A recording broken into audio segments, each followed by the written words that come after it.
Vous avez été nombreux à me demander ce qu'était un agenda de productivité par rapport à un agenda classique. En fait, ça n'a strictement rien à voir. D'abord, il faut que vous soyez très au clair sur vos objectifs. Quels sont vos objectifs pour le mois? Quels sont vos objectifs pour l'année? Parce que c'est justement ces objectifs-là qu'on va mettre à l'intérieur de l'agenda de productivité. Vous avez un certain nombre d'objectifs que vous souhaitez atteindre pendant une certaine durée, par exemple d'ici au mois prochain. À l'intérieur de ça, vous avez fixé un certain nombre de tâches. Comment je vais arriver finalement à cet objectif? Qu'est-ce qu'il va falloir? Quelles étapes il va falloir que je mette en place pour arriver à cet objectif? Et donc ces étapes-là, eh bien, c'est ça qu'on met dans l'agenda de productivité. Chaque jour, à l'intérieur de l'agenda de productivité, on met les 3 actions, les 3 tâches qu'on souhaite faire dans la journée pour avancer sur ces objectifs.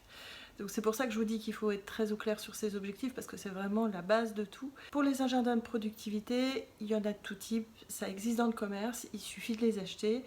Moi j'avais commencé par le premier, je vais vous le montrer, c'est le M3 Journal. C'est un très bon agenda parce qu'il commence vraiment par vraiment la base qui est quels sont les objectifs que je veux atteindre ce mois-ci. Donc il est découpé en mois, puis en semaines, puis en journées. Et donc à l'intérieur de ça, vous pouvez noter en fait les différentes tâches que vous allez faire en fonction des différents horaires. Tous les jours, vous pouvez stabiloter au fur et à mesure, c'est ce que je fais, moi je trouve que c'est... Comme ça, on voit bien quand on avance sur ces différentes tâches. Et puis c'est plutôt gratifiant quand on a passé tout en stabilo. Il ne faut pas se poser, il ne faut pas s'inquiéter si on n'arrive pas à tout faire. Aujourd'hui, on pense que la procrastination c'est négatif, en fait pas toujours. Vous avez le droit de reporter des choses au lendemain parce que vous n'avez pas eu le temps de tout faire. Parfois on a tendance à remplir un peu ses journées de tout un tas d'actions et puis on n'a jamais le temps de tout faire. Donc le fait que vous ayez une fois ou deux fois des tâches qui se reportent sur le lendemain, c'est pas de la procrastination. La procrastination c'est vraiment lorsque vous avez peur de faire quelque chose. Finalement cette peur elle vous paralyse et elle vous empêche de le faire. C'est pour ça que finalement vous allez le remettre à demain et puis finalement demain vous n'allez pas le faire non plus et puis ça va être pareil pour les jours suivants. Quand vous êtes dans un cercle de ce type-là, posez-vous avec finalement la tâche que vous avez à faire et posez-vous les bonnes questions sur pourquoi j'y arrive pas, quelle peur j'ai, parce que finalement la procrastination c'est uniquement de la peur.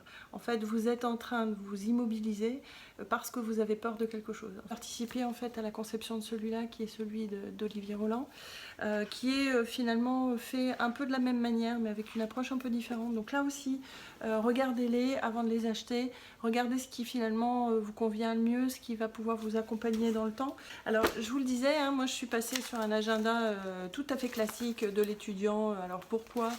Parce que j'aime bien les petites histoires qui sont en bas. Donc là c'est vraiment, l'idée c'est toujours le même, c'est garder les 3 tâches de votre journée qui sont prioritaires pour atteindre vos objectifs. Donc ça c'est les 3.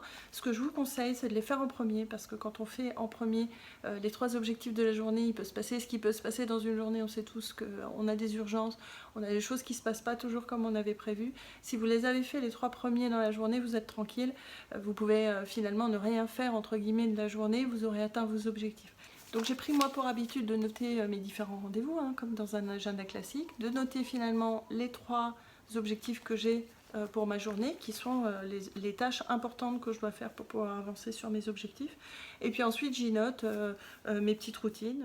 Voilà, si vous avez d'autres questions sur ce que c'est qu'un agenda de productivité, n'hésitez pas. Si vous avez des questions sur comment on se fixe ces bons objectifs, n'hésitez pas. Je suis là pour ça. Posez-moi des questions. À bientôt, bonne journée!